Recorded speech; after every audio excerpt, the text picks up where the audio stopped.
For decades, one of the biggest stars in Hollywood was also its most famous underdog. His quest for an Oscar became this global obsession.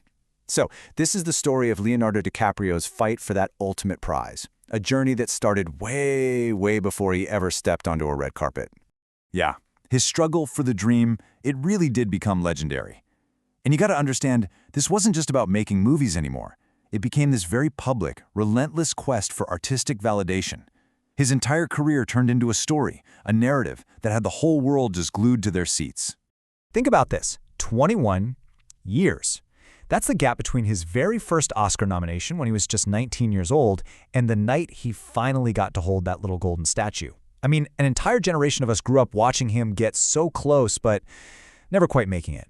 5 times. 5 nominations for an acting Oscar. And every single time, the whole world was watching, holding its breath. It honestly became a running joke, a meme, this global obsession. And with every incredible performance he gave, the question just got louder and louder. Seriously, what more does this guy have to do? And then it happened. Finally, the quest was over. But to really get why that moment meant so much to so many people, we have to go back, way back, to the beginning, to a world that was a million miles away from the glitz and glamour of the Oscars.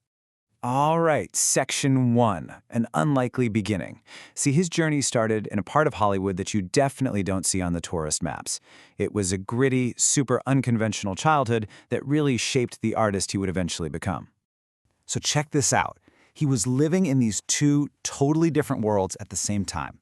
You had his parents, a hippie comic book artist, and a legal secretary. So you've got that creative, bohemian vibe.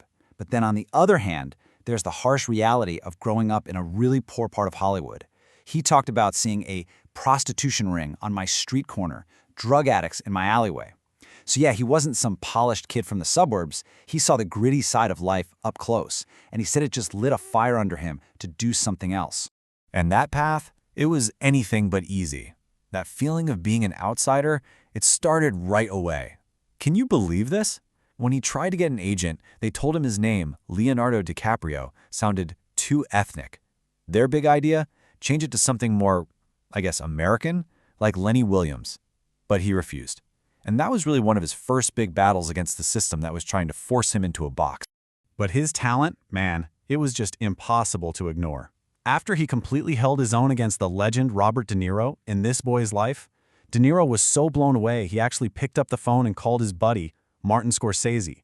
And he said this, "I'm working with this young kid. He's really good. You should work with him sometime. His name is DiCaprio." That phone call, that right there planted the seed for one of the greatest partnerships in movie history. Okay, on to our next chapter, the Titanic dilemma. So before that epic Scorsese partnership could really take off, he had to deal with something massive, a global phenomenon that would change his life forever. It launched him into a stratosphere of fame that almost nobody ever experiences.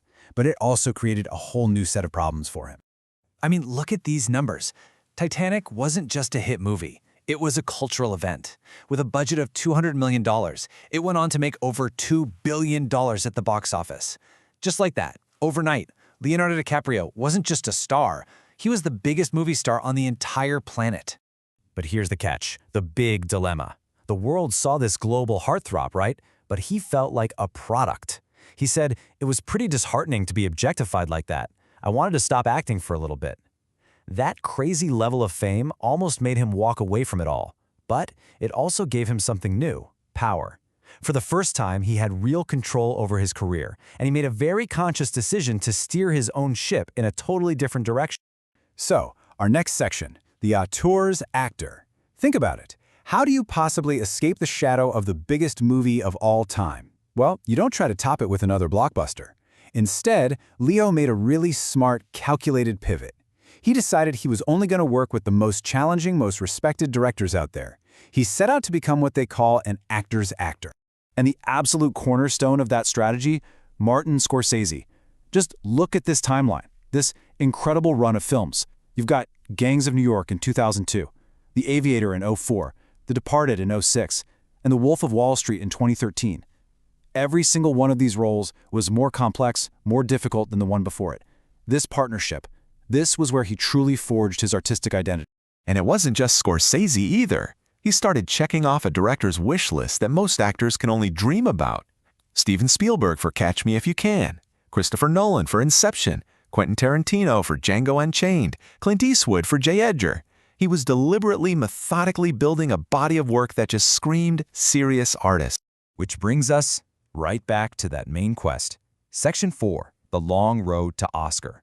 After all this incredible work, all these legendary collaborations, that one award was still just out of reach.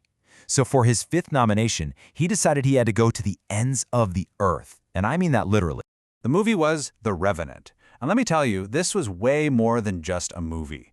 It was a brutal, brutal test of endurance. The stories from behind the scenes became just as famous as the film itself. This role was his ultimate statement piece, showing the world just how far he was willing to go for his craft. I mean, just look at what he went through. This wasn't really acting anymore. It was pure survival. He was filming in sub-zero temperatures, constantly getting in and out of frozen rivers. At one point, he had to sleep inside a real animal carcass for warmth, and famously, he ate an actual raw bison liver on camera. Talk about commitment. This was the absolute peak of physical dedication to a role. And it worked. On February 28, 2016, the quest was finally over. When they called his name, the entire theater just erupted and gave him a massive standing ovation. It felt like a win for everyone. Online, it was chaos. His win generated a record-breaking number of tweets per minute. After 21 long years, the outsider was finally, officially, on the inside. Okay, so Section 5, beyond the big screen. But here's the thing. Winning the Oscar, that wasn't the end of his story. Not even close. Because for pretty much as long as he's been a massive movie star, Leo's been leading this parallel life. One dedicated to a cause that's way, way bigger than Hollywood. Yeah, his environmental work isn't some new hobby he just picked up. He started his foundation all the way back in 1998, right in the middle of all that Titanic craziness. He produced the documentary The 11th Hour in 2007, he was named a UN Messenger of Peace in 2014, and then in 2016, in the biggest moment of his entire career, he used his Oscar speech not to talk about himself, but to talk about climate change. So when you look at the whole DiCaprio phenomenon, it's this really fascinating mix, right? You've got the iconic film roles, the collaborations with all-time great directors, his deep environmental activism, and, yeah, we can't forget, the endless public mystery about his personal life, especially that under 25 thing. All of these pieces come together to create this totally unique figure that he is today. I mean, what a journey. From a kid growing up in a really tough neighborhood to becoming an Oscar-winning global activist. It's just incredible. He's a guy who reached the most prestigious stage in his industry and used that platform to try and change the world. It's been one heck of a story so far, and it really just leaves you with one big question. What will his next act be?